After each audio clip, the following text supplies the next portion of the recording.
Hi, makeup girls. And theys. And he's. Me. Okay.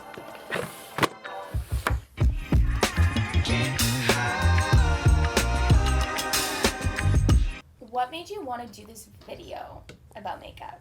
I am curious about how makeup content, beauty content, influencers, and the huge expansion in the market is totally interconnected. And the whole thing thrives off of us feeling like we need to change ourselves.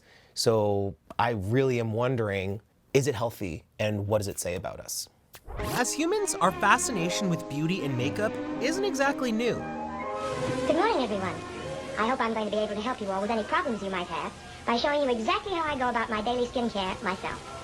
From the ancient Egyptians using kohl to outline their eyes in the hopes that it would bring them closer to the gods, to women in the Middle Ages shaving off their eyebrows and tweezing back their hairlines in order to look more like a baby? We've always found ourselves looped in cycles of style trends and hard-to-meet beauty standards. So, if our obsession with beauty isn't new, what's so different about today? Lots of women think that cream rouge is very difficult to use, but maybe they're just lazy. Well, for starters, what are you watching this video on? And why did your algorithm send you here? With the rise of social media, makeup influencers, product reviews, and celebrity beauty empires, it's safe to say that we've entered a whole new age of beauty. Today, the beauty industry is worth over $500 billion and is expected to reach over $800 billion by 2028. That's really big. Huge! With an annual average growth rate of around 5.5%, it's safe to say the beauty industry is showing no signs of slowing down. Okay, so this is my entire makeup collection. And when I said I was influenced, I was not kidding. I have been Influenced. Okay, moment of truth. I have to say, this thing makes me excited. Like when I see it all, I think I kind of have a desire to transform and to change. And I did have an era where I did drag. My drag name is Mayanority. I know.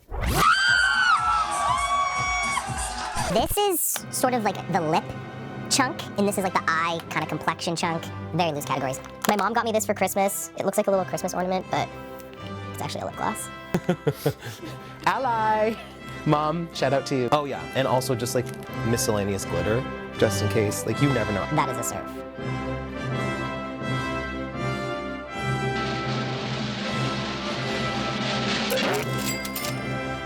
Okay, so in a world where we're constantly being told that we need more kits, more products, more trends, when does it all become too much? Too overwhelming? Are we really in control of how makeup makes us feel? I wanted to find out, so we went to Yonge and Dundas Square to see how other people feel about makeup. Okay, so have you ever been influenced by an influencer or by YouTube to buy a makeup product? Like, kinda. I just buy, like, Fenty Beauty products. You're a Fenty Beauty girl, okay. So why Fenty? Why Fenty? Because honestly, I like the inclusion for it and everything. Like, I feel like that was, like, the first, like, makeup line that, like, kind of had products for black people, like, to be honest. What are we applying right now? Dio. So were you influenced to buy that product? Yes. Oh, it's a glowing. You were influenced, be honest. I was. And how do you feel right now after having purchased all that makeup? Honestly, I feel broke. Broken ready, get the streetcar. Bye. Soleil. Can we ask you a couple questions about makeup? How much do you think you spend on makeup in a month? Definitely over 100. I see like makeup as another form of art. It depends like how I want to express myself that day. Like if I want to make my eyebrows blue, I can do that. I like to watch a lot of people that have my skin type, acne prone, real skin. I personally love it. I think I've seen so much like creative expression come from beauty. Making it more of a norm for all genders, and I definitely support that. Makeup really just makes you feel creative. Some people, makeup makes them feel them more confident. So like at the end of the day, if it makes you feel better, why not, you know? Makeup, no makeup, I think as long as you feel comfortable and you're happy, and then I think that's what's important. When was the last time you were influenced? Influenced. Actually, a couple of days ago on TikTok. I've heard people talking about how makeup's going to become like pretty general for men and women, like in 10 years from now, how men are going to be wearing makeup as well. So on average, would you say like the beauty industry and makeup in general makes you feel good about yourself, not good about yourself, neutral? I think it depends on what social media platform I'm on. Like if it's TikTok, it's like kind of iffy. Media, when it comes to makeup, usually kind of makes you feel iffy because, like, you know, they do a lot of filters, they edit the pictures a lot. Personally, I feel really good when I put it on, and then when I go home and I remove it, I also feel really nice because that's me. This is my authentic self under there, so yeah. In the first stages of my transition, makeup was my solace. When I learned to do it better, when I learned to really do my makeup, I could go out in the world and everyone was like, oh, babe, you look gorgeous. It was that moment where I'm sad. What's coming up for you right now? Wearing makeup and going out in public and being perceived as a woman is something to behold. So makeup was the thing that sort of gave you that extra boost of confidence? Not an extra boost, the confidence. Without makeup, I wouldn't have gone out in public without it as a trans girl. Like, you need that thing that affirms the woman you are. Makeup did that for me. Wow. So, what motivates a person to buy a beauty product? Is it this innate sense that we are not beautiful enough? Or is it the desire to be creative and to express ourselves?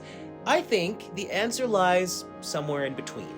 We could not make this video without saying the plain hard truth, which is that beauty companies are exploiting your insecurities to get you to buy makeup. It's the truth. It's sad, it's messed up, but it's true. 'Cause it's the truth. Talking to so many people on the street, what really surprised me is a lot of people said makeup makes them feel better about themselves. They feel empowered. They feel like they are in control of their understanding of makeup and they can kind of see through the marketing. It was gender affirming. It was a creative outlet. You can find your shade match. You can find a cruelty-free version, which is heartening and empowering. What I take away from this is that we have the power to choose how we see makeup and how we see ourselves in the context of this huge beauty industry expansion. And with that being the case, it is so important to make sure that we are discerning in the way we interpret the messages that come at us from the beauty industry. I think I definitely need to do that for myself too, because as we all know, I got $1,600 worth of makeup in my makeup kits. So is makeup healthy? And what does it say about us that we are using it more than we have ever used it before? What do you think? Let us know in the comments below. I like wake up to say it. I'm like, how does makeup make you feel? Bye, makeup girlies.